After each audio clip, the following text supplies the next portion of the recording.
الله أكبر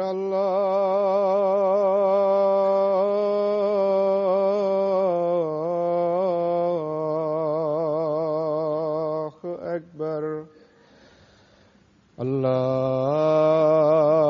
الله أكبر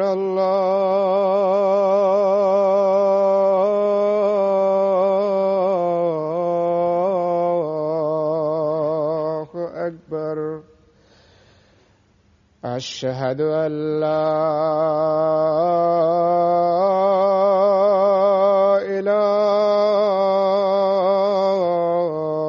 إله إلا الله أشهد أن لا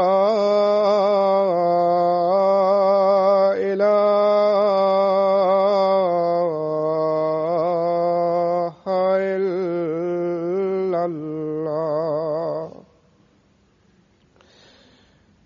أشهد أن محمدا رسول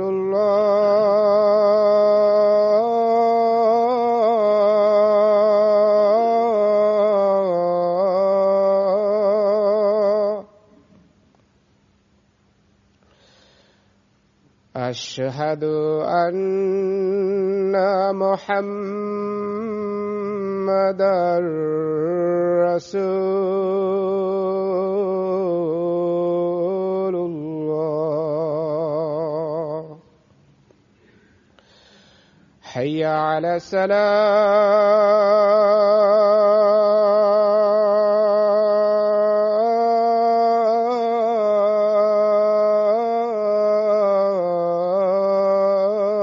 الصلاة حي على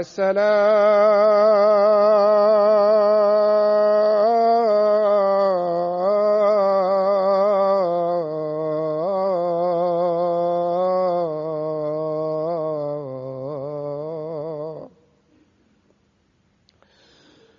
حي على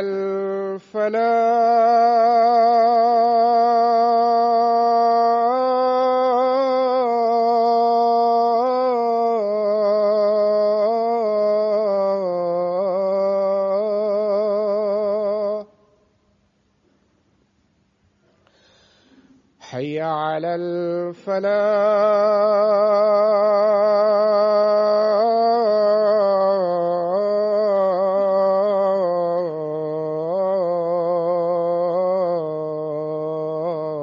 الفلاح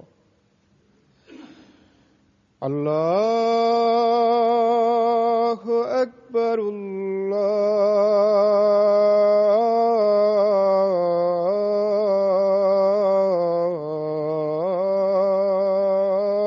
الله أكبر لا إله إلا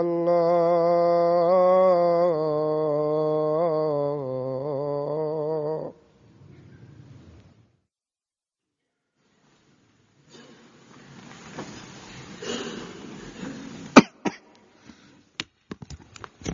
السلام عليكم ورحمة الله.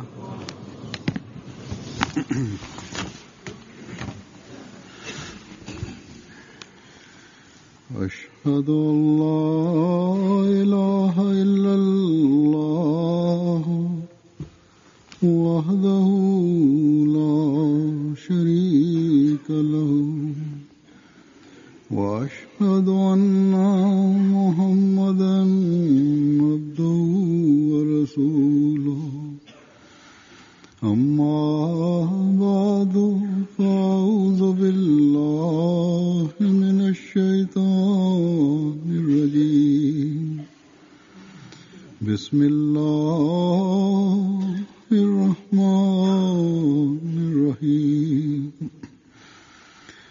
الحمد لله رب العالمين الرحمن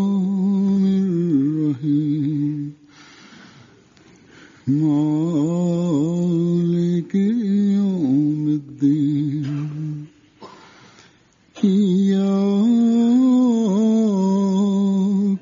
نعبد وإياك نستعين اهدنا الصراط المستقيم صراط الذين أنعمت عليهم غير المغضوب عليهم ولا الضالين.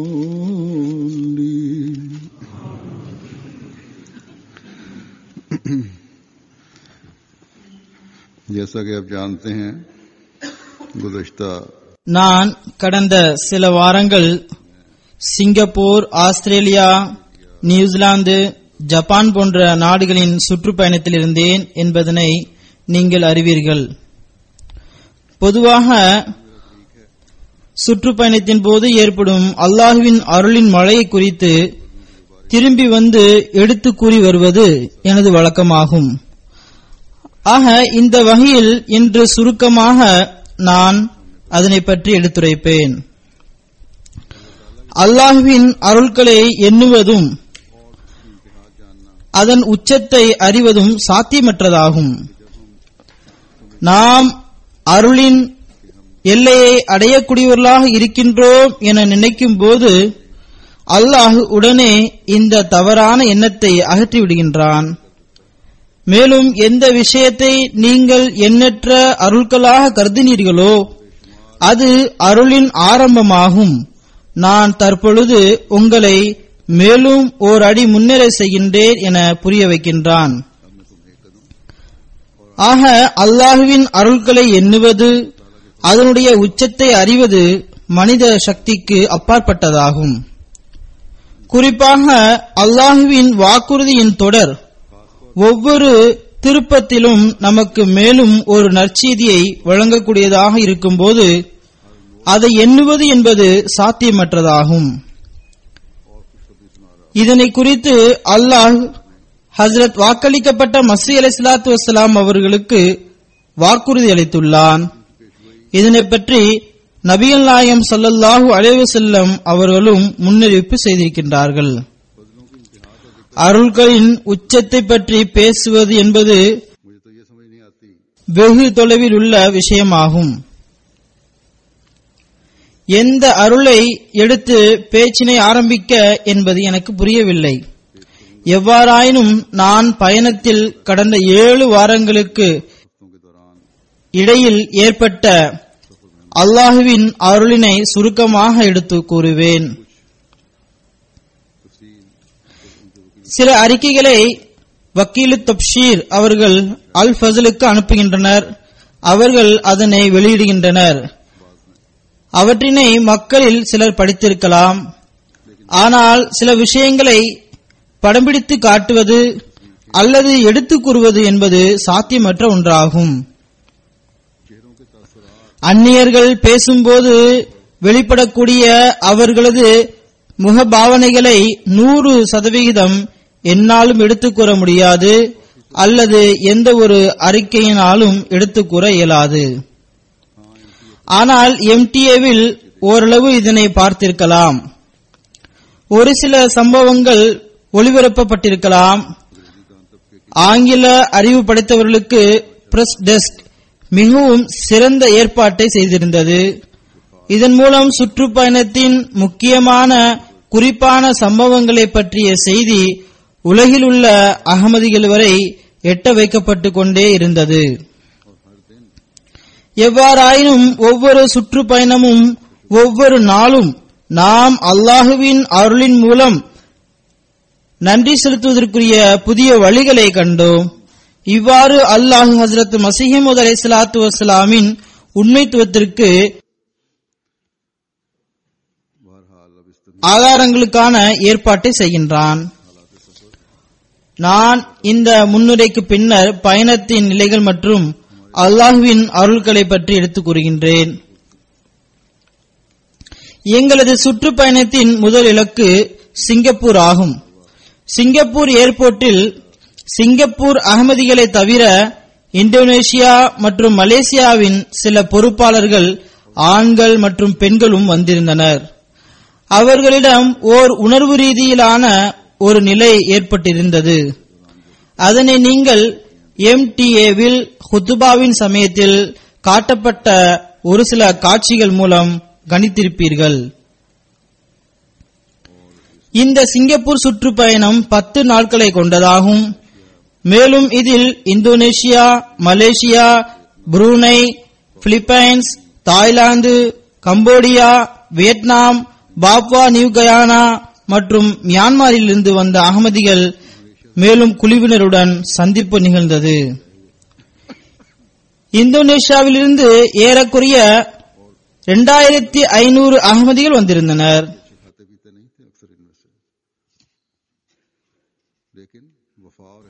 இந்த அனைத்து அகமதிகளில் பெரும்பாலர் வசதி படைத்தவர்கள் அல்லர். ஆனால் தூய்மையிலும் விசுவாசத்திலும் நிரம்பி காணப்பட்டனர். சிலர் கடன் வாங்கிக் கொண்டு, சிலர் சில பொருட்களை, சில சொத்துக்களை விற்று பயண செலவை செலவழித்துள்ளனர். நான் முன்பும் இதனை ஒரு குத்துபாவில் எடுத்துரைத்துள்ளேன். இவர்களுக்கு ஏதாவது கவலை இருந்ததென்றால் அது எங்களது மார்க்கத்திற்காக துவா செய்யுங்கள், அல்லாஹ் எப்போதும் நம்மை மார்க்கத்தில் நிலைநிற்க செய்வானாக என்பதாகும். இவர்களில் ஒரு வருடமாக வீடில்லாமல் இருக்கக்கூடியவர்களும் உள்ளனர். அவர்களை அவர்களது வீட்டினர் வீட்டிலிருந்து வெளியேற்றிவிட்டனர். தற்பொழுது ஒரு தற்காலிகமான சென்டரில் வசிக்கின்றனர். ஆனாலும் இவர்கள் தமது ஈமானை விட்டுவிடவில்லை. மேலும் அதிகமாகத்தான் இவர்களது ஈமானில் உறுதி ஏற்பட்டுள்ளது. இதனை தவிர ஜமாத் பணிகள், மீட்டிங்குகள், சந்திப்புகள், வகுப்புகள் போன்றவைகளும் இருந்தன. அந்நியர்களுடன் ஓர் நிகழ்ச்சி சிங்கப்பூரிலும் இருந்தது. இதில் இந்தோனேஷியாவில் இருந்து வந்த ஜமாத்தினை சேராதவர்களும் கலந்து கொண்டனர். இதில் புரொஃபசர்களும், ஸ்காலர்களும், அரசியல்வாதிகளும், மேலும் கல்வியறிவு படைத்த ஒரு சிலரும், 2 பத்திரிகை நிருபனர்களும் கலந்து கொண்டனர். 2 பத்திரிகை நிருபனர்களும் பேட்டி கண்டனர். ஜமாத்தை பற்றிய அறிமுகம், மேலும் ஜமாத்தினருடன் அங்கு நடைபெறக்கூடிய விஷயங்களை குறித்து என்னிடம் பேட்டி கண்டனர். வாழ்வின் பல்வேறு துறையுடன் தொடர்பு கொண்டிருக்கக்கூடிய பலர் இதில் கலந்து கொண்டனர். நான் கூறியது போன்று அதில் ஜமாத்தை சாராதவர்களும் இருந்தனர். இவர்கள் 48 பேர் ஆவர். இதில் யூனிவர்சிட்டியுடைய புரொஃபசர்கள், முன்னாள் பாராளுமன்ற உறுப்பினர்கள், மார்க்க பிரிவுகளில் நஹ்ஜத்துல் உலமாவின் 8 உறுப்பினர்கள் இதில் கலந்து கொண்டனர். மேலும் அதில் ஒரு யூனிவர்சிட்டியுடைய புரொஃபசர் எனது அருகில் அமர்ந்திருந்தார். அவர் நான் கொடுத்த சிறிய உரைக்கு பிறகு, இந்தோனேஷியாவில் எங்களது ஓர் யூனிவர்சிட்டி உள்ளது, நீங்கள் வந்து அங்கு சொற்பொழிவு நடத்துங்கள், நாங்கள் அதற்கான ஏற்பாட்டை செய்கின்றோம் என்றார். அதற்கு நான், மிகவும் நல்ல விஷயம், உங்களால் முடியும் என்றால் செய்யுங்கள். ஒருவேளை மக்கள் எந்த அளவு எதிர்ப்பு தெரிவிப்பார்கள் என்பது உங்களுக்கு தெரியவில்லை என்றேன். எவ்வாறாயினும் அவரிடம் நேர்மை இருந்தது. சில நல்ல இயல்புடையவர்களும் இருந்தனர். இவர் உலமாக்களின் கவுன்சிலின் உறுப்பினரும் ஆவார். சிங்கப்பூருடைய இந்த ரிசப்ஷனில் அங்குள்ள ஒரு விருந்தினர் மிஸ்டர் லீன்குன் ஷாக்கியும் வந்திருந்தார். இவர் 29 வருடமாக 1960 சிங்கப்பூருடைய தூதராக இருந்துள்ளார். உயர் கமிஷனராக, பாராளுமன்ற உறுப்பினராக, சீனியர் மினிஸ்டர் ஸ்டேட்டாகவும் இருந்திருக்கின்றார். இவர் சிங்கப்பூரின் தோற்றுநர்களில் ஒருவர் ஆவார். இவர் கூறினார், 1960 எகிப்தில் சிங்கப்பூரின் தூதராக இருந்தபோது எகிப்து மற்றும் ஏனைய அரபு நாடுகளின் நிலை நன்றாக இருந்தது, அமைதி நிலை பெற்றிருந்தது. ஆனால் கடந்த சில வருடங்களாக அங்கு அமைதி சீர்குலைந்து விட்டது.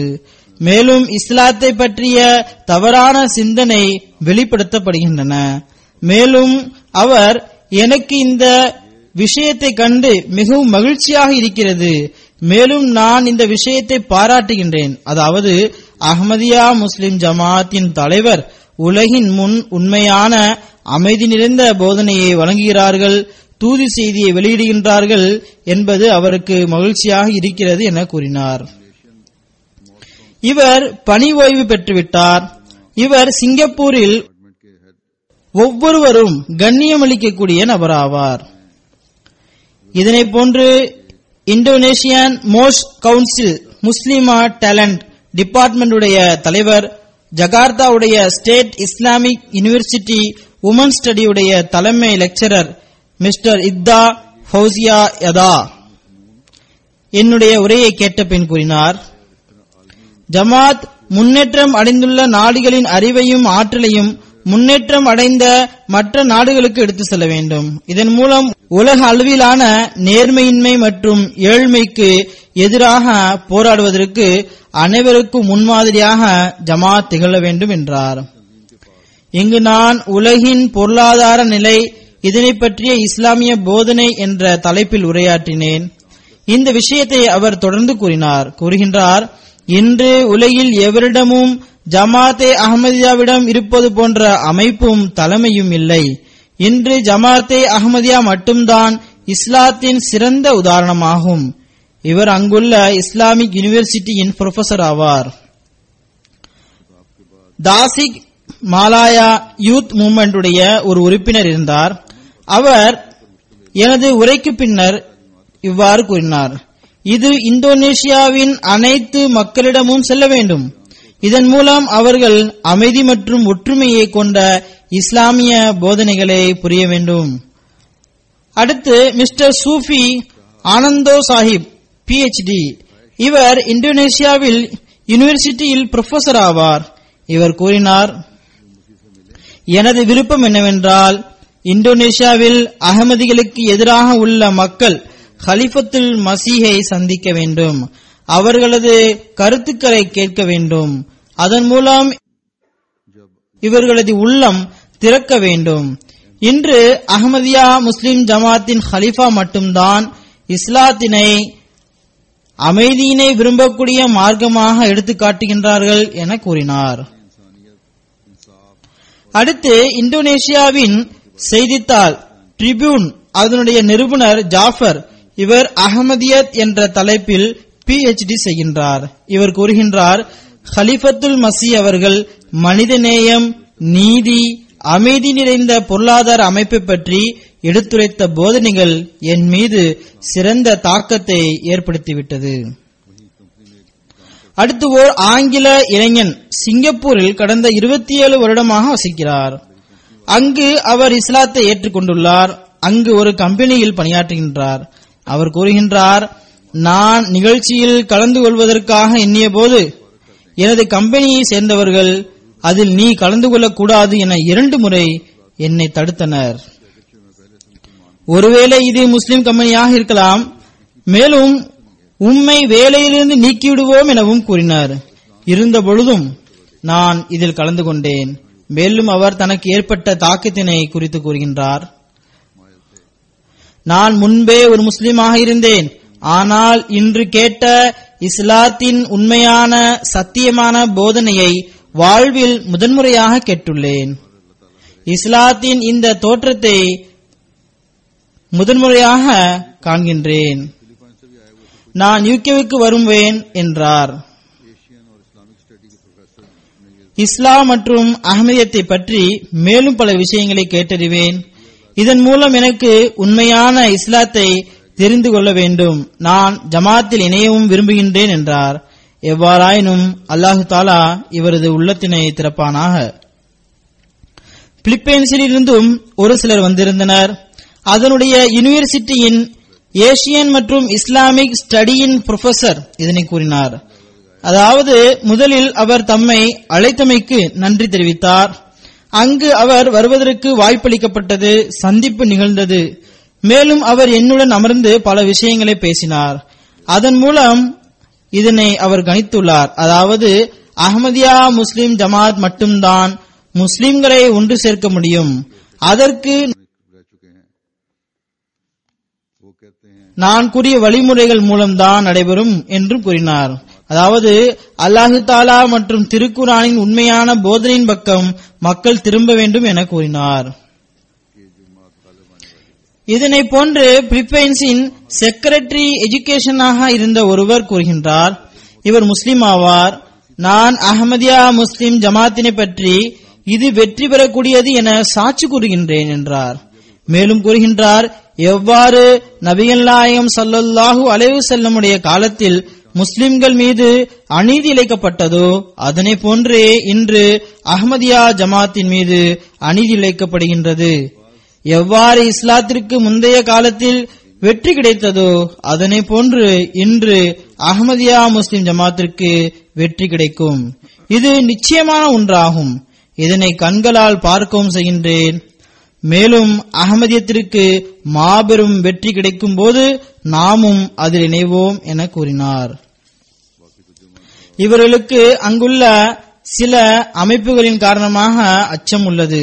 உள்ளத்தால் ஏறக்குறைய இவர்கள் அஹ்மதி ஆகிவிட்டனர். சிங்கப்பூரில் இந்த ரிசப்ஷன் தான் அசல் நிகழ்ச்சியாக இருந்தது. மற்றவை ஜும்மாவாகவும் சந்திப்புகளாகவும் தான் இருந்தன.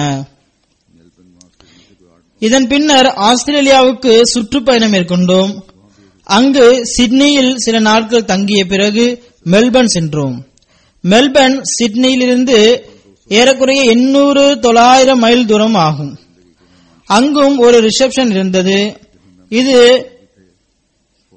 பிரின்சஸ் ரிசப்ஷன் சென்டரில் நிகழ்ந்தது. ஏறக்குறைய வாழ்வின் பல்வேறு துறைகளில் தொடர்பு கொண்டுள்ள 220 விருந்தினர்கள் அதில் கலந்து கொண்டனர். அதில் மெம்பர் ஆஃப் பார்லிமெண்டும் இருந்தனர், ராணுவத்தின் உயர் அதிகாரிகள், மேலும் ஆர்மி சீஃபுடைய பிரதிநிதி மேஜர் ஜெனரல் ரேங்க் கொண்ட நபரும் கலந்து கொண்டார். பல்வேறு நாடுகளுடைய கவுன்சிலர்கள், பெடரல் போலீசுடைய ஆபீசர்கள், ஏனைய உள்ளூர் கவுன்சிலர்கள், புரொஃபசர்கள் மற்றும் பல மக்கள் அங்கு வந்திருந்தனர். State member parliament Victoria Miss Inga Peulich கூறினார், அதாவது உங்களுடைய தூது செய்தி எப்படிப்பட்டதென்றால் இதற்கு அனைத்து ஆஸ்திரேலியர்களும் ஆதரவு அளிக்கின்றோம்.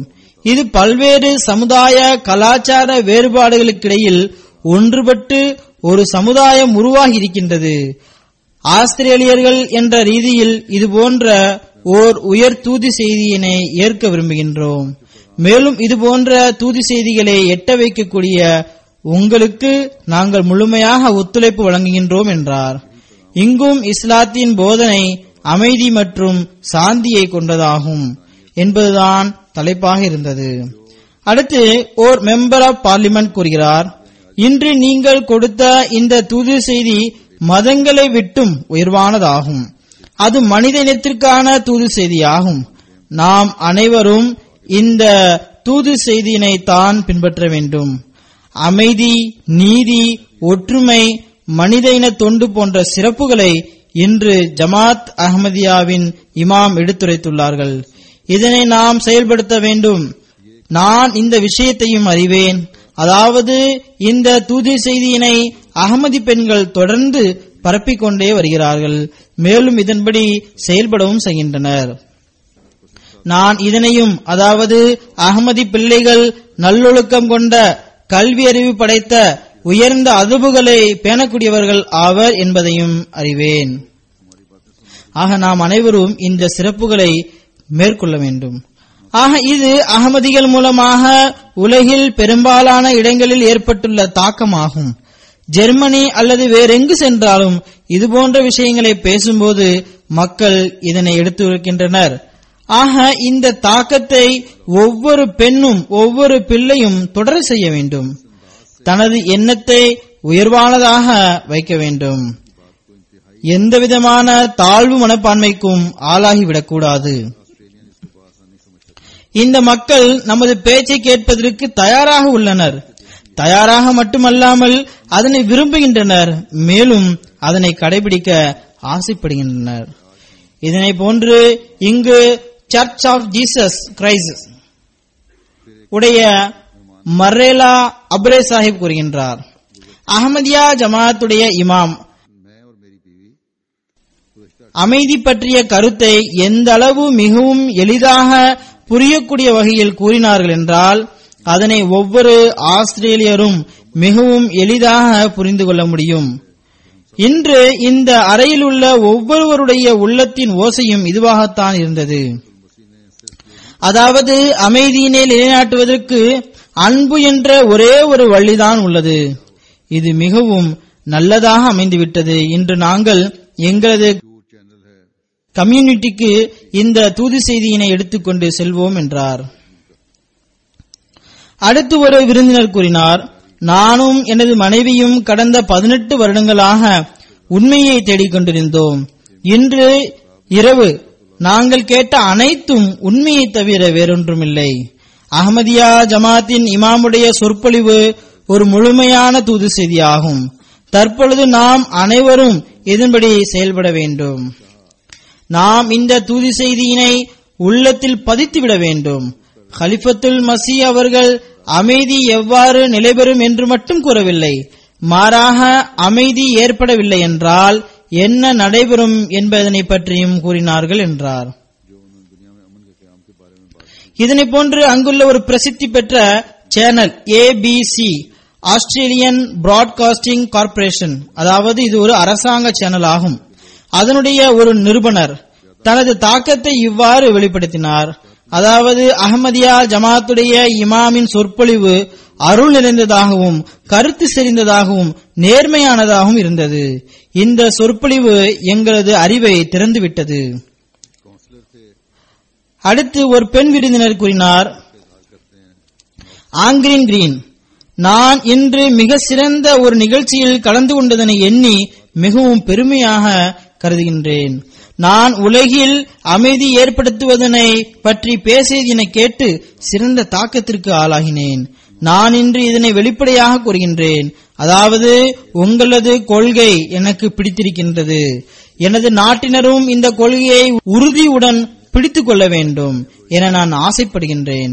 மேலும் நீங்கள் உங்களது தூது செய்தியினை மக்கள் வரை எட்ட வைக்க வேண்டும் என நான் விரும்புகின்றேன். இது நமக்கு மிகவும் அவசியமானதாகும். இந்த விஷயங்களை கூறிக்கொண்டிருக்கும் போது அவரது கண்களிலிருந்து கண்ணீர் வடிந்து கொண்டிருந்தது. ஒரு கவுன்சிலர் வந்திருந்தார். அவர் தனக்கு ஏற்பட்ட தாக்கத்தை குறித்து கூறுகின்றார். இவர் நாக்ஸ் சிட்டியை சேர்ந்தவர் ஆவார். இமாம் ஜமாத்துடைய பேச்சிலிருந்து இது தெரிய வருகிறது, நீங்கள் உண்மையில் உங்களது மார்க்கமாக இருக்கக்கூடியதனை பரப்புகின்றீர்கள், அதாவது அமைதி மற்றும் சாந்திக்கான மதத்தை பரப்புகின்றீர்கள். இமாம் அஹமதியா ஜமாத் மிகவும் சரியாக கூறினார், அதாவது அமைதி மூலம் பிரச்சனைகளுக்கு தீர்வு காண்பதே உண்மையில் அமைதியினை நிலைநாட்டுவதாகும். இந்த நாடு ஆஸ்திரேலியா 200 வருட பழைய வரலாற்றை கொண்டதாகும். அதாவது அப்ரோஜினல் தான் இந்த நாட்டின் அசல் குடிமக்கள் ஆவர். அவர்களை தவிர மற்றவர்கள் 200 வருடங்களுக்கு முன்புதான் இங்கு வந்தனர்.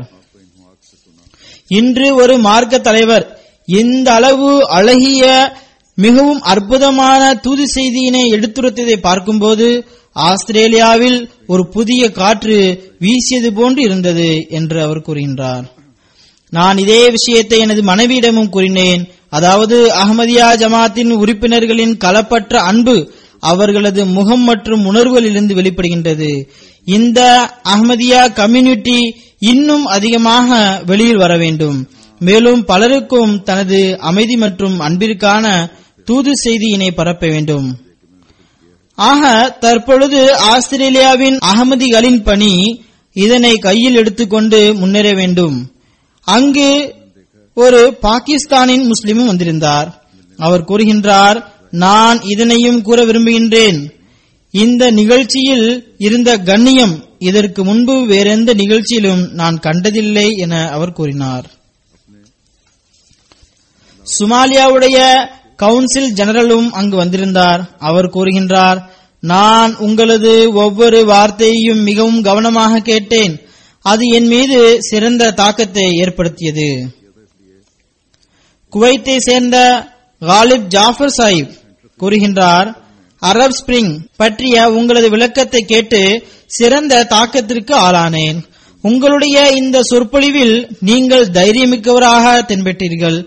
மேலும் நீங்கள் கூறிய அனைத்தும் உண்மையானதாகும்.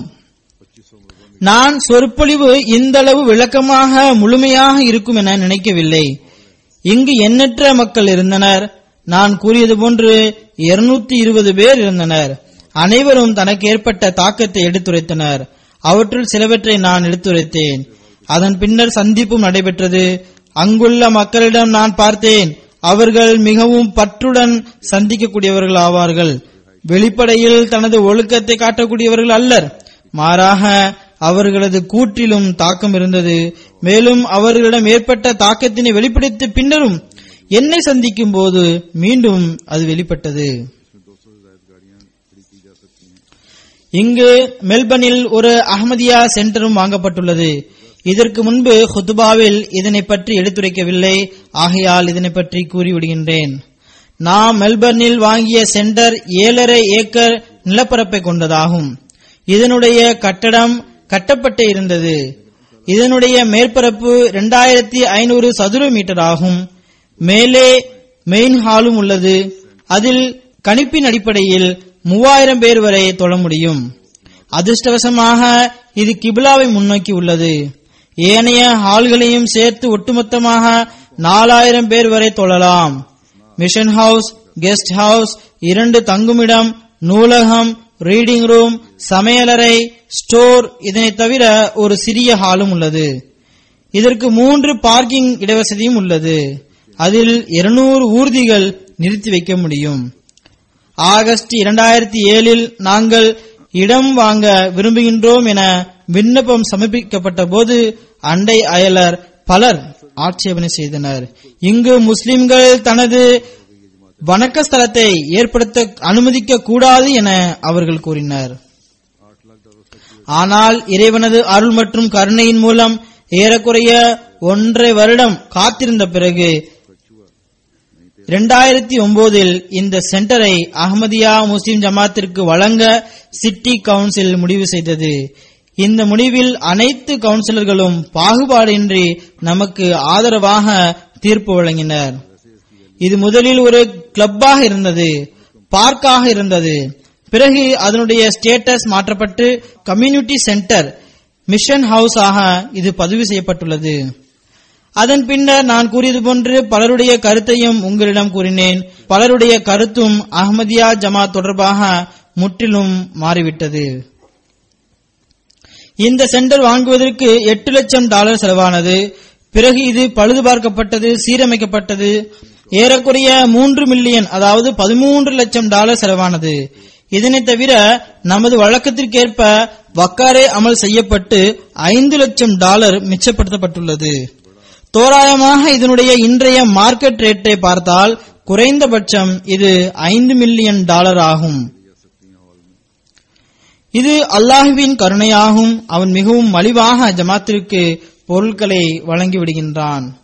பிறகு சிட்னிக்கு திரும்பி வந்தோம். இங்கு ஹிலாஃபத் ஜூப்லி ஹால் கட்டப்பட்டிருந்தது. அது திறக்கப்பட்டது. இதில் 1400 பேர் வரை தொழலாம். 2 மாடி அலுவலகங்கள் கட்டப்பட்டுள்ளன.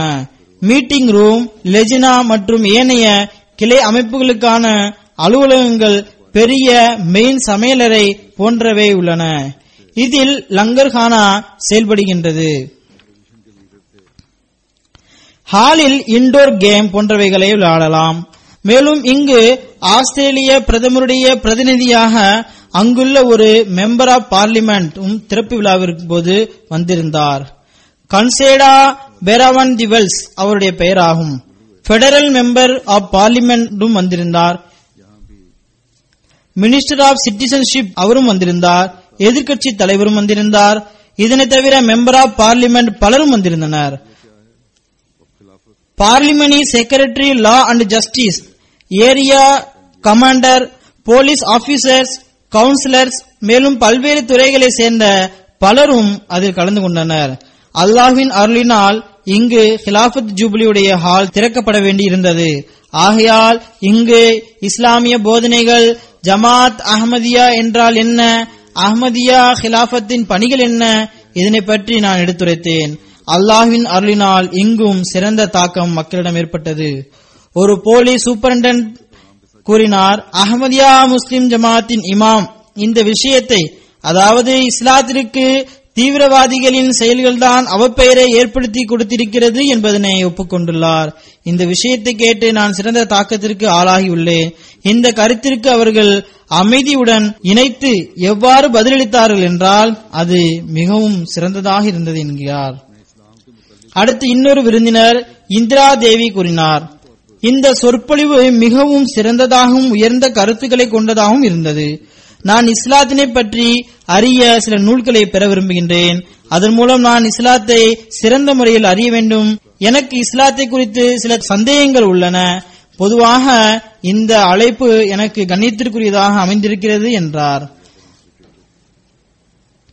அவர்கள் சந்தேகத்தில் ஏன் உள்ளனர்? முஸ்லிம்களில் பல பிரிவுகள் இந்த விஷயங்களுக்கு எதிராக இருக்கின்றது என்பதனால் ஆகும். எவ்வாறாயினும் அங்குள்ள மக்கள் இவர்களை தொடர்பு கொள்ள வேண்டும், இவர்களுக்கு நூல்களை கொடுக்க வேண்டும். இங்கும் பலர் தனக்கு ஏற்பட்ட சிறந்த தாக்கத்தை எடுத்துரைத்தனர். இதன் பின்னர் ஆஸ்திரேலியாவின் பிரிஸ்பனில் பள்ளிவாசல் திறப்பு விழா நடைபெற்றது. அதனை குத்துபாவில் கேட்டிருப்பீர்கள். இங்கும் திறப்பு விழாவிற்கு பின்னர் ஒரு ரிசப்ஷனும் இருந்தது. இதில் வாழ்வில் தொடர்பு கொண்டுள்ள பல துறைகளை சேர்ந்தவர்களும் வந்திருந்தனர். மெம்பர் ஆஃப் பார்லிமெண்டும் வந்திருந்தனர். Police officer, doctor, professor, teacher, engineers, மேலும் பல்வேறு அமைப்புகளை சார்ந்தவர்கள், சர்ச்சை சேர்ந்த மக்கள், பாதிரிமார்கள், அண்டை அயலார்கள் போன்றோர் அதில் கலந்து கொண்டனர். ஒரு அண்டை வீட்டார் மிஸ்டர் கிளஸ்கிரம், இவர் யூதர் ஆவார். அவர் பள்ளிவாசல் கட்டுவதற்கு கடும் எதிர்ப்பு தெரிவித்தார். ஆனால் அல்லாஹ்வின் அருளினால் அஹ்மதியா ஜமாத்தின் செயல்பாடுகளை கண்ட பின்னர் அவரது செயல்பாடு மாறிவிட்டது. அடுத்து ஒரு அண்டை வீட்டார் மிஸ்டர் நாஃபு கிராம், இவர் கடுமையான எதிரியாக இருந்தார். ஆனால் இவரது தப்பெண்ணம் களையப்பட்ட போது பிறகு நண்பராகிவிட்டார். ஜமாத்திற்கு ஆதரவாக குரல் கொடுக்க ஆரம்பித்து விட்டார். இதனை போன்று பல நண்பர்கள் உள்ளனர். பிறகு சிட்டி கவுன்சிலுடைய டெபுட்டி மேயர், இவர் அதே பகுதியை சேர்ந்தவர் ஆவார். அவர் கூறுகின்றார், அஹ்மதியா கம்யூனிட்டி மனித சேவையில் மிகவும் முன்னேறி உள்ளது. அஹ்மதியா கம்யூனிட்டியுடைய உயர்ந்த தொண்டுகள் ஏனைய கம்யூனிட்டிகளை விட இதனை உயர்த்தி காட்டுகின்றது. இது ஒவ்வொரு வருடமும் ஆஸ்திரேலியாவின் கிளீன் அப்பின் போது சுத்தம் செய்வது, ரெட் கிராஸிற்காக ஃபண்ட் வசூல் செய்வது, இரத்த தானம் செய்வது போன்ற ஏனைய தொண்டுகளை செய்கின்றது. இதனை போன்று குயின்ஸ்லாண்டின் இந்த வருடத்தின் ஆரம்பத்தில் வந்த புயல் காற்றின் போது அஹ்மதியா ஜமாத்தின் 50 பேர் தொடர்ந்து 2 வாரம் புயலால் பாதிக்கப்பட்ட இடங்களுக்கு சென்று தொண்டாற்றினர். அவர் கூறுகின்றார், வெளிநாடுகளிலிருந்து ஹிஜ்ரத் செய்து இங்கு வரக்கூடிய மக்கள் சமூகத்துடன் ஒன்றி வாழ்வதில்லை என கூறப்படுகின்றது. ஆனால் நாங்கள் இதனை வெளிப்படையாக கூறுகின்றோம். அதாவது அஹ்மதியா கம்யூனிட்டி குறித்து இவ்வாறு ஒருபோதும் கூற முடியாது. இவர்கள் ஆஸ்திரேலியாவுடன் அன்பு செலுத்துபவர்கள் ஆவார்கள். இந்த நாட்டிற்காக கண்ணியத்திற்குரிய பணிகளை செய்கின்றனர். இந்த அன்பும் ஒற்றுமையும் தான் இன்று உலகிற்கு தேவை. அங்கு போலீஸ் கமிஷனரும் வந்திருந்தார். அவரும் ஜமாத் பணிகளை வெகுவாக பாராட்டினார். ஜமாத் எப்போதும் எங்களுடன் சேர்ந்து பணியாற்றுகிறது, அனைவருடன் கண்ணியத்துடன் பழகிறது, நீங்கள் உயர் நல்லொழுக்கத்தை வெளிப்படுத்துகின்றீர்கள் என அவர் கூறினார். இவர் பேசி முடித்துவிட்டு சென்ற பின்னர் எனது அருகில் ஒரு மெம்பர் ஆஃப் பார்லிமெண்ட் உட்கார்ந்திருந்தார். அவர் என்னிடம், இந்த கமிஷனருக்கு மிகவும் உயர்ந்த கண்ணியம் அளிக்கப்படுகிறது. பொதுவாக இவர் நிகழ்ச்சிகளில் கலந்து கொள்ள மாட்டார். ஆனால் இவர் உங்களது நிகழ்ச்சிக்கு வந்தது எனக்கு மிகவும் ஆச்சரியமாய் இருக்கிறது என்றார். அடுத்து ஒரு மெம்பர் ஆஃப் பார்லிமெண்ட் எனது சொற்பொழிவை கேட்ட பின்னர் என்னிடம், நான் உணர்ச்சியினால் நிரம்பிவிட்டேன், அளவின்றி சிறந்த தாக்கத்திற்கு ஆளாகியுள்ளேன் என்றார். இங்கு ஆற்றப்பட்ட சொற்பொழிவு இந்த பள்ளிவாசல் தொடர்பாக அனைவரையும் நிம்மதியடைய செய்துவிட்டது என்றார். இமாம் ஜமாத்துடைய சொற்பொழிவின் போது குறிப்பாக நான் பார்வையாளர்களின் முகங்களை பார்த்தேன். அப்போது மக்கள் இமாம் ஜமாத்துடைய சொற்பொழிவை மிகுந்த ஆவலுடன் கேட்டு பாராட்டுவது தெரிய வந்தது என கூறினார். அங்கு பாராளுமன்ற உறுப்பினர் ஒருவர் இருந்தார். அவருடன் தப்லீக் சம்பந்தப்பட்ட பேச்சுவார்த்தை நடைபெற்றது. ஏறக்குறைய இவர் அவர்தான் என நினைக்கின்றேன். அவருடன் அறிவியல் தொடர்பாக திருக்குரான் என்ன கூறுகிறது, பைபிள் என்ன கூறுகிறது என பேசப்பட்டது. அவர் பைபிளை விட திருக்குரானின் போதனைகள் உயர்ந்ததாகவும் சிறந்ததாகவும் இருக்கின்றது என்பதனை நான் ஒப்புக்கொள்கின்றேன் என்றார். பிறகு நான் அவரிடம் திருக்குரானை ஓதுங்கள் என்றேன். மேலும் அங்குள்ள உள்ளூர் அகமதிகளிடம் சில வசனங்களின் ஆதாரம் அவருக்கு கொடுங்கள் என்றேன். மேலும் திருக்குரானின் தப்சீரின் 5 தொகுதியும் அவருக்கு கொடுக்கப்பட்டது. இவ்வாறு அல்லாஹ்வின் அருளினால் தப்லீகிற்கான வழிகளும் திறக்கின்றன. டாக்டர் ஜான் என்ற ஒரு விருந்தினர் வந்திருந்தார். அவர் கூறுகின்றார், நான் இன்று இரவு இங்கு வருவதற்கு முன்பு மிகவும் அச்சமடைந்தேன். ஏனென்றால் நான் முஸ்லீம் இல்லை. மேலும் என்னுடன் எவ்வாறு அணுகுவார்கள் என்பது எனக்கு தெரியாது. ஆனால் இன்று மிர்சா மஸ்ரூர் அஹமது அவர்கள் எனது அனைத்து விதமான அச்சத்தையும் விலக்கிவிட்டார்கள்.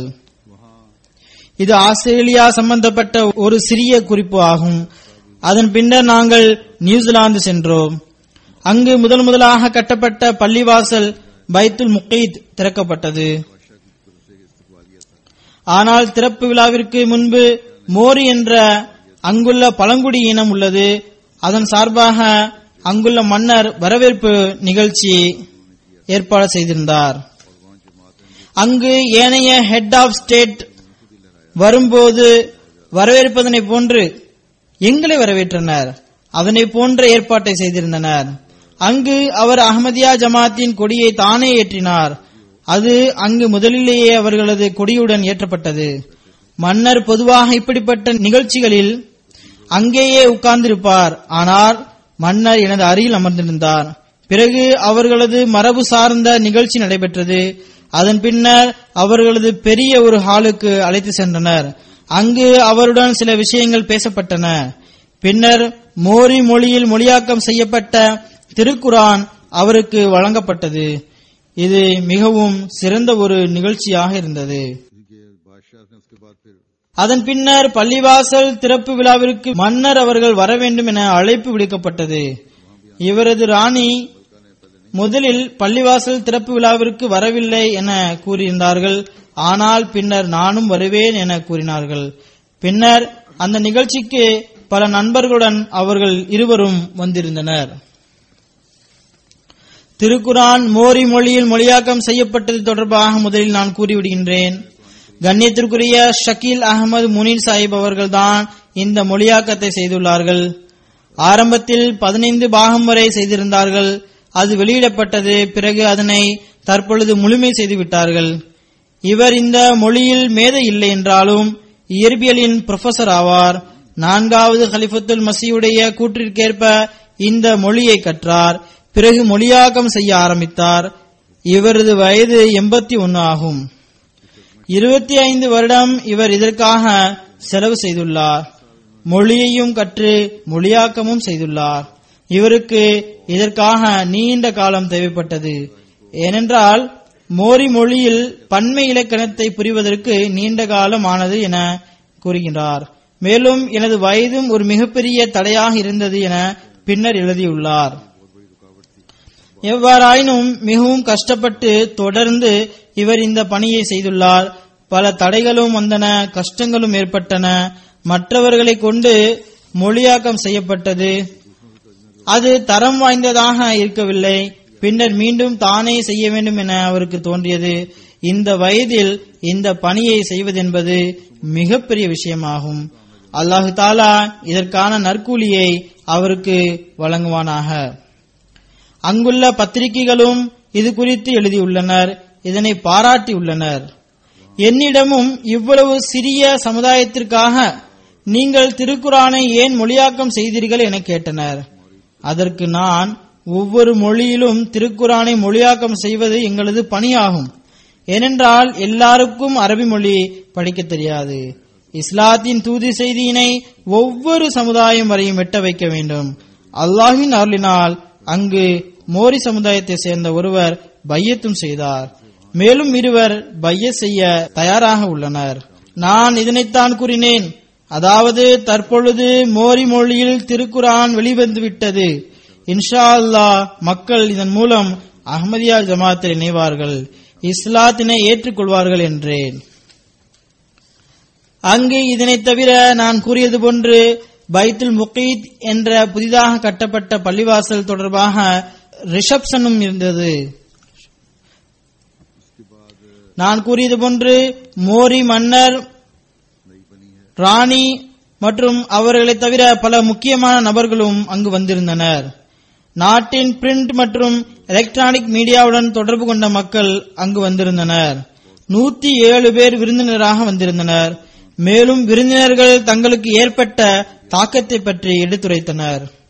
அங்கிலிகன் சர்ச்சுடைய ஒரு பாதிரியார் கூறினார், அனைத்து மார்க்கங்களும் ஒருவர் மற்றவரை எந்தவிதமான வேற்றுமை பாராட்டாமல் ஒன்றுபட்டு செல்ல வேண்டும்.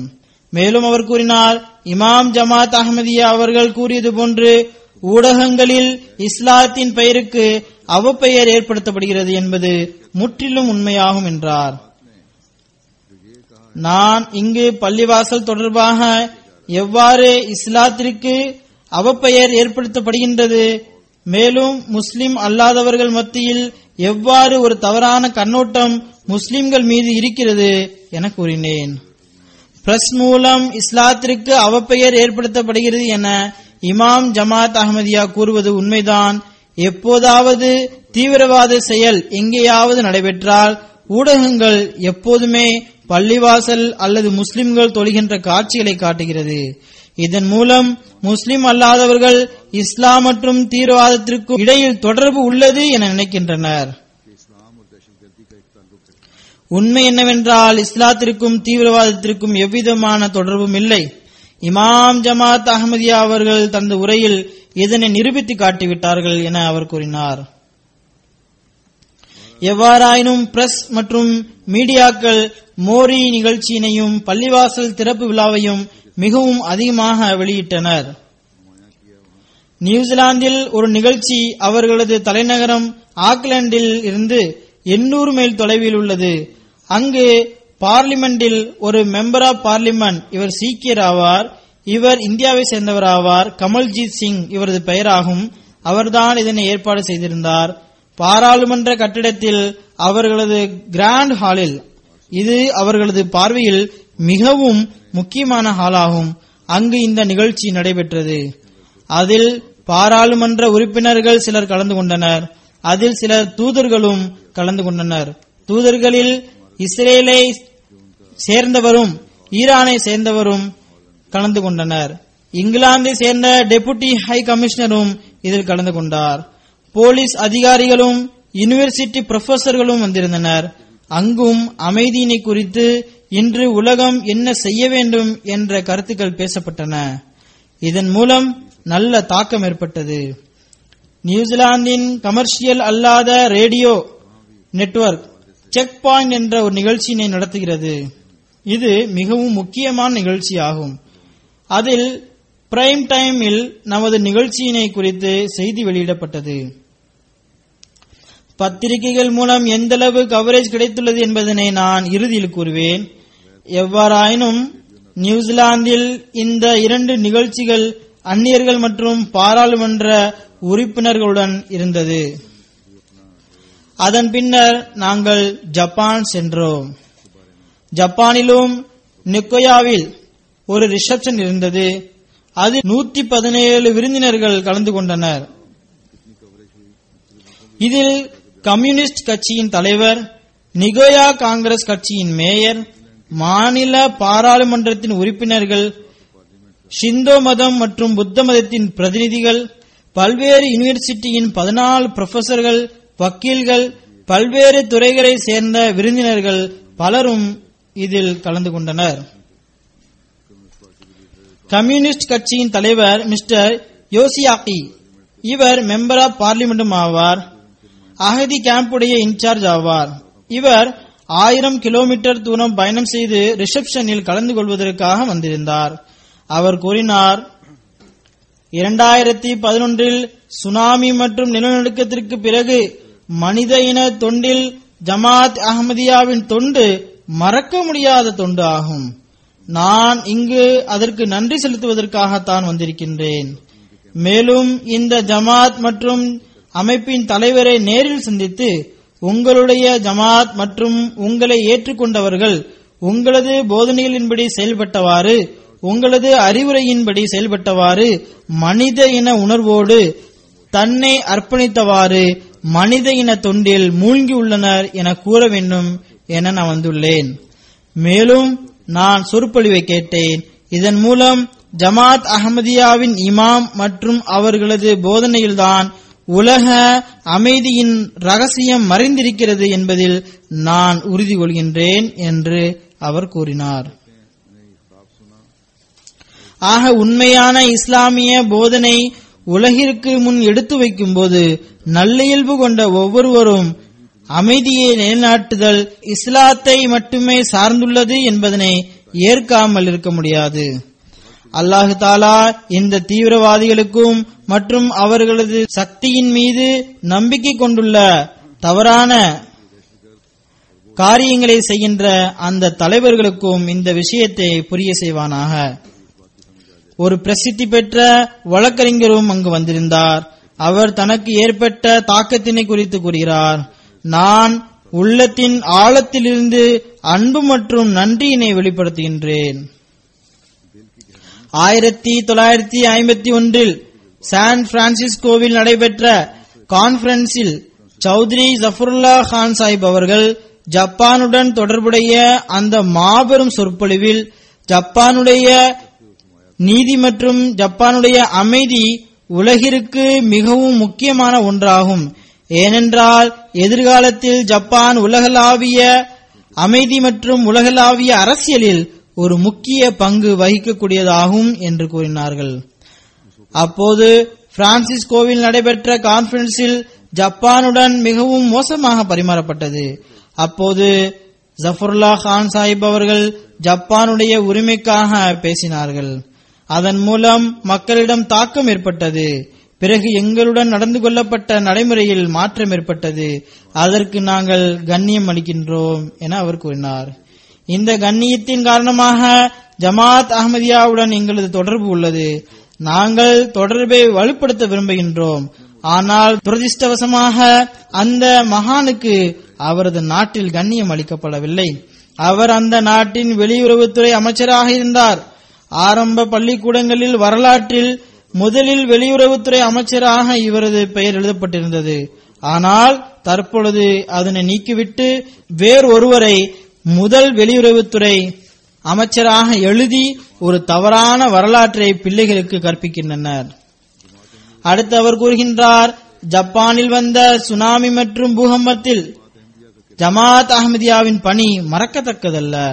ஜமாத் அஹ்மதியாவின் உறுப்பினர்களின் செயல்பாடு மற்றும் நடத்தை, மேலும் எந்த நாட்டில் வசிக்கின்றார்களோ அந்த நாட்டின் பற்றுணர்வு இந்த ஜமாத்தை உலகில் மேலோங்கி நிற்க செய்கிறது. ஆக இந்த விஷயங்களை ஒவ்வொரு அகமதியும் எப்போதும் நினைவில் கொள்ள வேண்டும். மேலும் கூறுகின்றார், நாங்கள் இன்று இஸ்லாத்தின் அழகிய முகத்தினை பார்த்தோம். மேலும் உலகம் ஏதாவது ஒரு கையில் ஒன்று சேர முடியும் என்றால் அது ஜமாத் அஹ்மதியாவின் கையாகும். அதற்கு ஒரே ஒரு இமாம் தான் உள்ளார் என நாங்கள் உறுதி கொள்கின்றோம். இதனை போன்று பல மக்களுடைய தாக்கங்களும் இருந்தன. எவ்வாறாயினும் இவற்றை விளக்கமாக எடுத்துரைக்க முடியாது. இவற்றில் ஒரு சிலவற்றை நான் சுருக்கமாக எடுத்துரைத்துள்ளேன். மக்களின் தாக்கத்தை பற்றி முழுமையாக எடுத்துரைக்கவில்லை. விளக்கமாக வெளியிடப்படும் ஆங்கிலம் அறிந்தவர்களுக்காக அல் ஃபசல் போன்ற பத்திரிகைகளிலும் ஏனைய பத்திரிகைகளிலும் இது வெளியிடப்படும். இந்த செய்திகளை வெளியிட்ட செய்தித்தாள்களின் சர்க்குலேஷன், அதாவது சுற்றுப்பயணத்தினை பற்றி, ரிசப்ஷனை பற்றி, இன்டர்வியூ தொடர்பான செய்திகளை, இஸ்லாத்தின் ஜமாத்தின் தூதி செய்தி எட்ட வைக்கப்பட்டதனை குறித்து, நேரடியாக டிவியிலும் ரேடியோவிலும் வெளியாகிய செய்திகளை பற்றி சிறிது கூறுகின்றேன். முதலில் இந்தோனேஷியாவில் அங்குள்ள 2 பத்திரிகை நிருபனர்கள் வந்திருந்தனர். அதில் ஒன்று டெம்போ மேகசின் ஆகும். இது வாராந்திர வெளியீடு ஆகும். இது இன்டர்வியூவை வெளியிட்டது. இது மிகவும் பிரசித்தி பெற்ற பத்திரிகையாகும். இது ஒவ்வொரு வாரமும் 1,00,000 பிரதிகளை வெளியிடுகின்றது. இதனை தவிர மற்றொரு பத்திரிகையும் இதனை வெளியிட்டது. அடுத்து மேற்கு ஜாவாவுடைய 2 பத்திரிகைகள் ட்ரிபியூன் ஜப்பார், பிக்ரன் ரக்யாத், இதுவும் மேற்கு ஜாவாவில் உள்ளதாகும். இது 60,000-70,000 பிரதிகள் வரை வெளியிடுகின்றது. மற்றொரு பத்திரிகையும் அதனுடைய பிரதியின் எண்ணிக்கை அதிகமாகும், அதுவும் இதனை வெளியிட்டுள்ளது. ஆஸ்திரேலியாவில் எலக்ட்ரானிக் பிரிண்ட் மீடியா நிகழ்ச்சிகளை கவரேஜ் செய்தது. நேஷனல் டிவி ABC மற்றும் நேஷனல் ரேடியோ ABCயும் நேர்காணலையும் எடுத்தனர், செய்திகளையும் வெளியிட்டனர். நான் கொடுத்த பதில்களை மிக விளக்கமாக எழுதியுள்ளனர். இந்த நிகழ்ச்சிகள் ரேடியோ டிவி மூலமாக முழு நாட்டிலும் கேட்கவும் பார்க்கவும் செய்யப்பட்டன. மேலும் ரேடியோ பசிபிக் தீவுகளில் கேட்கப்படுகின்றது. 1 முதல் 2 மில்லியன் மக்கள் வரை இதனை கேட்கின்றனர். ABC ஆஸ்திரேலியாவின் நேஷனல் நியூஸ் சேனல் ஆகும். இதனுடைய ஒளிபரப்பை 46 நாடுகள் பார்க்கின்றன. 10 மில்லியனை விட அதிகமான மக்கள் இதனை கேட்கின்றனர். என்னிடம் இன்டர்வியூ எடுத்த இந்த சேனல் ஆஸ்திரேலியாவை விட்டு வெளியிலும் கேட்கப்படுகிறது. இதனை குறித்து எனக்கு நல்ல ஃபீட்பேக் கிடைத்துள்ளது. உலகில் மக்கள் இந்தளவு இதன் பக்கம் கவனம் செலுத்தியுள்ளார்கள் என்பதனை பார்க்கும்போது வியப்பாக இருக்கிறது. நீங்கள் அடுத்த முறை வரும்போது நான் மேலும் அதிக நேரம் எடுத்து உங்களிடம் நேர்காணல் செய்ய விரும்புகின்றேன் என அந்த நிருபர் கூறினார். ஆஸ்திரேலியாவின் டிவி சேனல் ABCயின் பிரசித்தி பெற்ற மிகவும் முக்கியமான கருதப்படும் நியூஸ் லைனில் இந்த இன்டர்வியூ வந்தது. இதனை 46 நாடுகள் பார்க்கின்றன. இந்த நேர்காணல் காணக்கூடியவர்கள் பல்வேறு நாடுகளிலிருந்து வரக்கூடிய தலைவர்கள் மற்றும் அமைச்சர்களை நேர்காணல் செய்யக்கூடியவர்கள் ஆவார்கள். இவர்களது நிகழ்ச்சிகள் மிகவும் முக்கியமானதாக கருதப்பட்டு பார்க்கப்படுகின்றது. நான் கூறியது போன்று இதனை 10 முதல் 15 மில்லியன் மக்கள் வரை கேட்கின்றனர். பிறகு நியூசிலாந்துடைய பத்திரிகை குறித்து மீடியாவை பார்த்தோம் என்றால் TV 1 மோரி டிவி டிகாரோ காண்பிக்கப்படுகிறது. இதில் மோரி மன்னர் சார்பாக கொடுக்கப்பட்ட வரவேற்பு தொடர்பான கவரேஜ் காண்பிக்கப்பட்டன. நாடு முழுவதும் இந்த நிகழ்ச்சி காண்பிக்கப்பட்டது. TV 1 நாட்டில் முதலிடத்தில் உள்ள உடனுக்குடன் செய்திகளை கொடுக்கக்கூடிய பழைய நியூஸ் சேனல் ஆகும். இதனை தினமும் 6,42,000 பேர் பார்க்கின்றனர். பைத்துல் முகீத் பள்ளிவாசல் திறப்பு விழாவின் அறிக்கையை இவர்கள் காண்பித்துள்ளனர். மோரி மன்னருடன் நடைபெற்ற நிகழ்ச்சி ரேடியோவிலும் ஒளிபரப்பப்பட்டது. பத்திரிகைகள் பள்ளிவாசல் தொடர்பாக வெளியிடப்பட்ட செய்திகளில் என்னுடைய சுற்றுப்பயணத்தை குறித்தும் வெளியிட்டுள்ளனர். சண்டே ஸ்டார் இது நாட்டின் பெரிய பத்திரிகையாகும். இது தினமும் 1,60,000 பிரதிகளை வெளியிடுகின்றது. ஆனால் இதனை 5 லட்சத்திற்கும் அதிகமானோர் படிக்கின்றனர். என்னுடைய கருத்தின்படி இது இன்டர்நெட்டிலும் படிக்கப்படுகின்றது. பிறகு மன்னுகாவு கொரியர், இது ஆக்லாந்துடைய பத்திரிகையாகும். இது தினமும் 69,000 பிரதிகளை வெளியிடுகின்றது. ஆனால் 1,93,000 பேர் வரை இதனை படிக்கின்றனர். அடுத்து காத்து டைம், இதனை படிக்கக்கூடியவர்கள் 96,000 பேர் ஆவார்கள். ஆன்லைன் மீடியா வெப்சைட் ஹூக், இது நாட்டின் பிரசித்தி பெற்ற வெப்சைட் ஆகும். இதனை தினமும் 4.5 லட்சம் பேர் பார்க்கின்றனர். இதிலும் பள்ளிவாசல் திறப்பு விழா தொடர்பான செய்தி வெளியிடப்பட்டது. பிறகு ஜப்பானின் பிரிண்ட் மீடியாவும் உள்ளது. அசாயி என்ற ஒரு பெரிய பத்திரிகை உள்ளது. இது தினமும் 2 கோடிக்கும் அதிகமான பிரதிகளை வெளியிடுகின்றது. இதுவும் எனது சுற்றுப்பயணம் தொடர்பான செய்தியினை எனது படத்துடன் வெளியிட்டுள்ளது. அதில் இஸ்லாத்தின் ஒரு பிரிவாகிய அஹ்மதியா ஜமாத்தின் தலைவர் தலைமையகத்தில் இருந்து வருகை தந்துள்ளார், அதாவது லண்டனில் இருந்து வந்துள்ளார். பிறகு முதல் பள்ளிவாசல் நிலை பெறுவதனை குறித்து அறிவிப்பு செய்துள்ளார். அது ஆரம்பத்தில் ஸ்போர்ட்ஸ் காம்ப்ளெக்ஸ் ஆக இருந்தது. பிறகு இமாம் ஜமாத் அவர்கள் இந்த பள்ளிவாசலில் மத இன வேறுபாடின்றி அனைவரும் இதற்குள் வரலாம் என அறிவித்துள்ளார் என செய்தி வெளியிடப்பட்டுள்ளது. சுருக்கம் என்னவென்றால் எந்தெந்த பத்திரிகையாளர்களிடம் நேர்காணல் கொடுக்கப்பட்டதோ அல்லது கருத்துக்கள் எட்ட வைக்கப்பட்டதோ அதில் இஸ்லாத்தின் அழகிய போதனை பற்றி கூறப்பட்டது. ஹஜ்ரத் மஸீஹ் அலைஹிஸ்ஸலாத்து வஸ்ஸலாம் அவர்களின் வருகை பற்றி பேசப்பட்டது. இஸ்லாத்தில் யுத்தங்களை பற்றிய கருத்து போன்றவை அவரிடம் பேசப்பட்டது. மேலும் ஜமாத் அஹ்மதியா எவ்வாறு தப்லீக் பணியை செய்கிறது, முஸ்லிம் நாடுகளில் அமைதியின்மை மற்றும் அதற்கான தீர்வு குறித்து பேசப்பட்டது. உலகில் உண்மையான அமைதி எவ்வாறு நிலைநாட்டப்படும் என்பதை குறித்து பேசப்பட்டது. ஹஜ்ரத் ஈசா அலைஹிஸ்ஸலாத்து வஸ்ஸலாத்திற்கு என்ன அந்தஸ்து உள்ளது, இதனை பற்றி பேசப்பட்டது. ஹிலாஃபத் மற்றும் ஜமாத்திற்கு இடையில் உள்ள தொடர்பு என்ன, இதனை பற்றி பேசப்பட்டது. மிகப்பெரிய அளவில் ஜமாத்தின் அறிமுகம் இந்த விஷயங்கள் மூலம் ஏற்பட்டது. இந்த அனைத்து பத்திரிகைகள், டிவி சேனல்கள் மற்றும் ரேடியோ போன்றவை ஒன்று சேர்ந்தால் இதனை பார்க்கக்கூடிய, கேட்கக்கூடிய, படிக்கக்கூடிய மக்களின் எண்ணிக்கை அவர்களது கணிப்பின்படி 3 கோடி மக்கள் வரை இந்த தூது செய்தி எட்டியுள்ளது. ஆக அல்லாஹ் தஆலா ஒவ்வொரு பகுதியிலும் இஸ்லாத்தின் அழகிய போதனை பற்றிய அறிமுகத்தினை ஏற்படுத்துகின்றான். மேலும் ஹஜ்ரத் மஸீஹ் அலைஹிஸ்ஸலாத்து வஸ்ஸலாம் அவர்களை பற்றி உலகிற்கு தெரிய வருகின்றது. இஸ்லாத்தின் உண்மையான அழகிய போதனை உலகிற்கு முன்பு எடுத்து வைக்கப்படுகின்றது. இவை அனைத்தும் ஹஜ்ரத் மஸீஹ் அலைஹிஸ்ஸலாத்து வஸ்ஸலாமுடைய கூற்றாகிய இது நேர்வழியினை பரப்புவது முழுமையாக்கப்படும் காலகட்டமாகும். இந்த மீடியா போன்றவைகள் நமது சக்திக்கு அப்பாற்பட்ட அளவில் கவரேஜை செய்வது இது அல்லாஹ்வின் செயல் ரீதியான சாட்சியாகும். இவ்வாறு செய்வது என்பது நமக்கு சாத்தியமற்றதாகும். இந்த அளவு விரிவாக இந்த 4 நாட்டில் மட்டுமல்ல, மாறாக இதன் மூலம் ஏனைய 46 நாடுகள் வரை, இதில் பாகிஸ்தானும் அடங்கும், அங்கிருந்தும் இன்டர்வியூ வெளியான தொடர்பாக செய்தி வந்தது. இந்த 46 நாடுகளில் அஹ்மதியத்தின் இஸ்லாத்தின் தூது செய்தி எட்டியுள்ளது.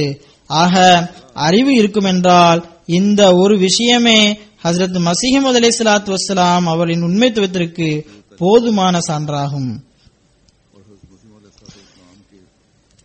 ஹஜ்ரத் மஸீஹ் அலைஹிஸ்ஸலாத்து வஸ்ஸலாம் அவர்கள் கூறுகின்றார்கள், இந்த அடியான் ஃபஅம்மா பிநிஅமத்தி ரப்பிக ஃபஹத்திஸ், ஆக நீர் உமது இறைவனின் அருள்களை பறைசாற்றுவீராக என்ற கட்டளைக்கிணங்க இந்த விஷயத்தை எடுத்துரைப்பதில் எந்த விதமான வெட்கமும் இல்லை. இறைவன் தனது அருளினாலேயே அந்த அனைத்து விஷயங்களிலிருந்து இந்த அடியானுக்கு மிகப்பெரிய அளவு பங்கினை கொடுத்துள்ளான். இந்த அடியானை வெறுங்கையோடு அனுப்பவில்லை, அடையாளங்கள் எதுவுமின்றி அனுப்பவில்லை, மாறாக எல்லா அடையாளங்களையும் வழங்கியுள்ளான். அவை வெளிப்பட்டுக் கொண்டிருக்கின்றன, இனி வரும் காலகட்டங்களிலும் வெளிப்படும். இறைவன் இறுதி அத்தாட்சியை முழுமைப்படுத்தாதவரை இந்த அடையாளங்களை வெளிப்படுத்திக் கொண்டே செல்வான்.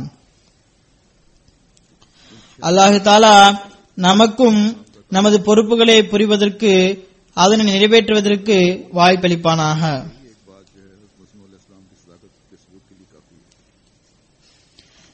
சில வருத்தத்திற்குரிய செய்திகளும் உள்ளன. தொழுகைகளுக்கு பிறகு நான் 3 ஜனாசா தொழுகைகளை தொழ வைப்பேன். இதில் முதல் ஜனாசா நமது ஷஹீத் சகோதரர் கண்ணியத்திற்குரிய பஷீர் அஹமது சாஹிப் கியானி உடையதாகும். இவர் கண்ணியத்திற்குரிய அப்துல் கஃபூர் சாஹிப் கியானியுடைய மகனாவார். நவம்பர் 1ஆம் தேதி வராங்கி டவுன் கராச்சியில் இவரது ஷஹாதத் சம்பவம் நிகழ்ந்துள்ளது. இவர் ஜும்மாவிற்காக தனது அண்டை வீட்டார் முகமது அக்ரம் குறைஷி சாஹிபுடைய 11 வயது மகனுடன் 1 மணி அளவில் வராங்கி டவுன் பள்ளிவாசல் பைத்துல் ஹபீஸை நோக்கி சென்று கொண்டிருந்தார்.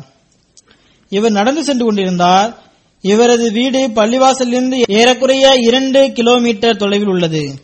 இவர் பள்ளிவாசலுக்கு அருகில் சென்று விட்டார். அப்போது மோட்டார் சைக்கிளில் வந்த 2 அடையாளம் தெரியாத நபர்கள் பின்புறமாக இவர் மீது சுட்டனர். அதில் அவர் அதிகமாக காயமடைந்து விட்டார். ஒரு தோட்டா நெற்றி பொட்டில் பாய்ந்தது, மற்ற 2 தோட்டாக்கள் நெஞ்சில் பாய்ந்தன. உடன் சென்ற பையனுக்கு கரண்டை காலில் குண்டு பாய்ந்து வெளியே வந்தது.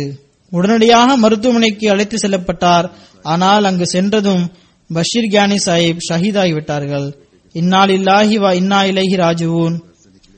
தாக்குதல்கள் நடத்தியவர்களின் துப்பாக்கி சூட்டில் காலில் குண்டடிப்பட்ட முகமது அகமது வாஜிதை தவிர பஜாரில் நின்று கொண்டிருந்த ஜமாத்தை சாராத இருவரும் காயமடைந்தார்கள்.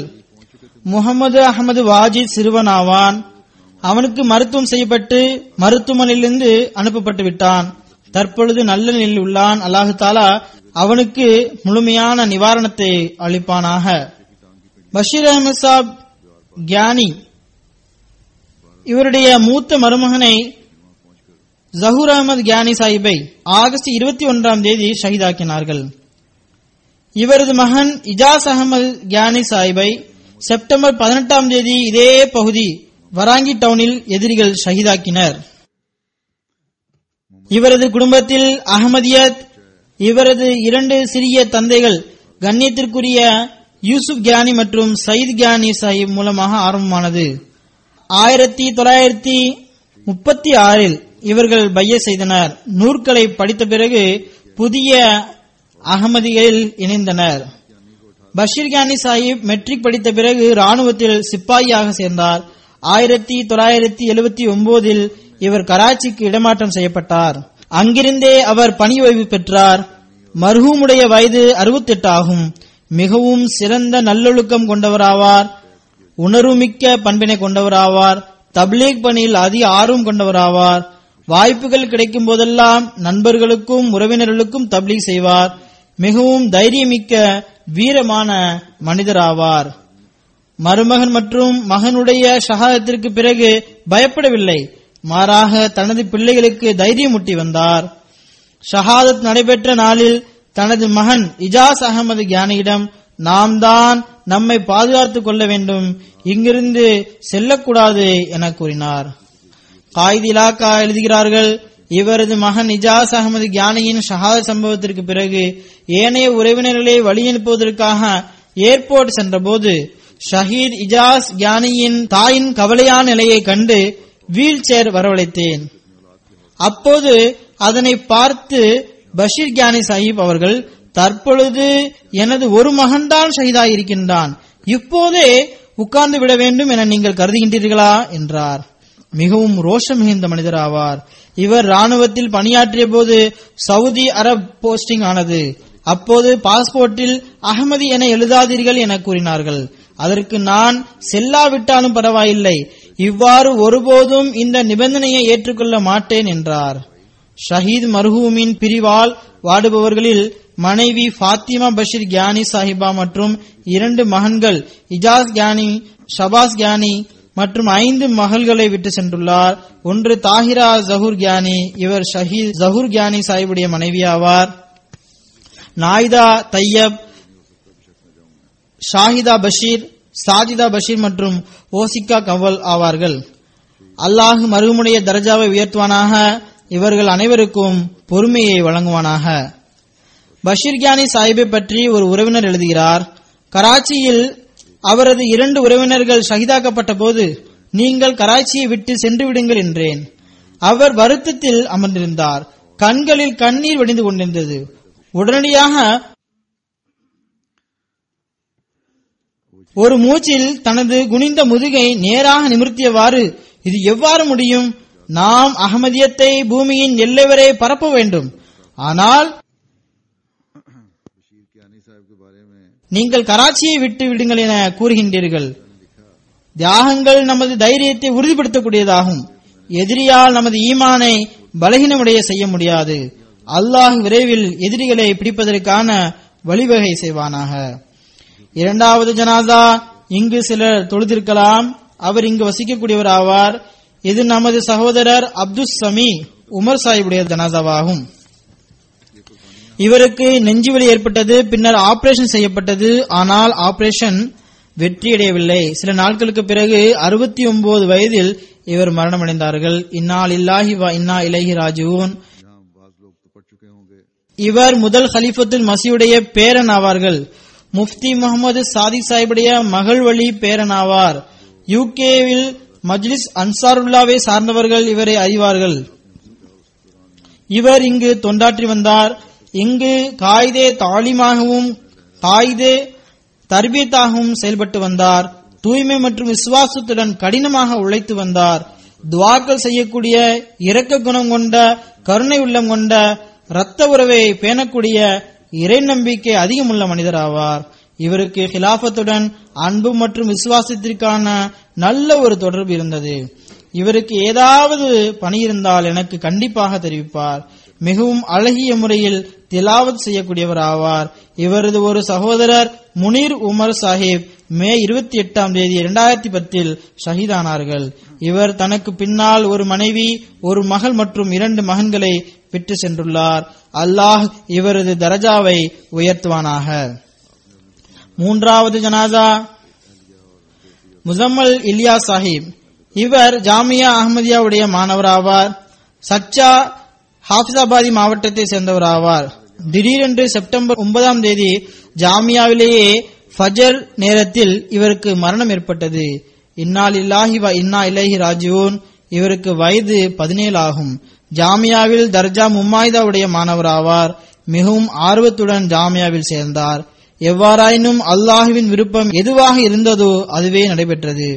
ஹாஸ்டலுடைய சூப்பரிண்டென்டன்ட் கூறுகின்றார்கள், இவர் தொழுகையை பேணக்கூடிய, தினமும் தொடர்ந்து திலாவத் செய்யக்கூடிய, மசீஹ் அலைஹிஸ்ஸலாத்து வஸ்ஸலாமுடைய நூல்களை மிகவும் ஆர்வத்துடன் படிக்கக்கூடியவர் ஆவார். எனது குத்துபாக்களை மிகவும் கவனமாக அன்பாக இவர் கேட்டு வந்தார்.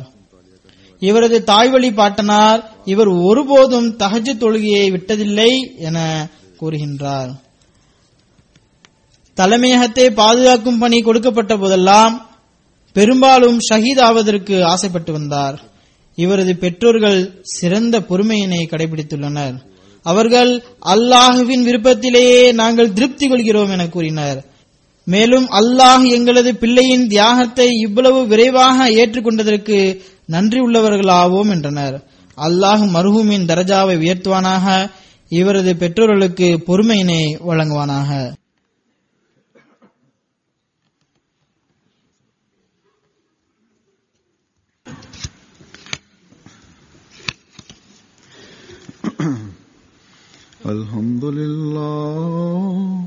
Alhamdulillah nahmaduhu wa nasta'inuhu wa nastaghfiruhu wa nu'minu bihi wa natawakkalu alayhi wa na'udhu billahi min shururi anfusina wa min sayyiati a'malina. من يهده الله فلا مضل له ومن يضلله فلا هادي له ونشهد أن لا إله إلا الله ونشهد أن محمدا عبده ورسوله. عباد الله رحمكم الله إن الله يأمر بالعدل والإحسان وإيتاء ذي القربى وينهى عن الفحشاء والمنكر والبغي يعظكم لعلكم تذكرون. اذكروا الله يذكركم وادعوه يستجب لكم ولذكر الله أكبر.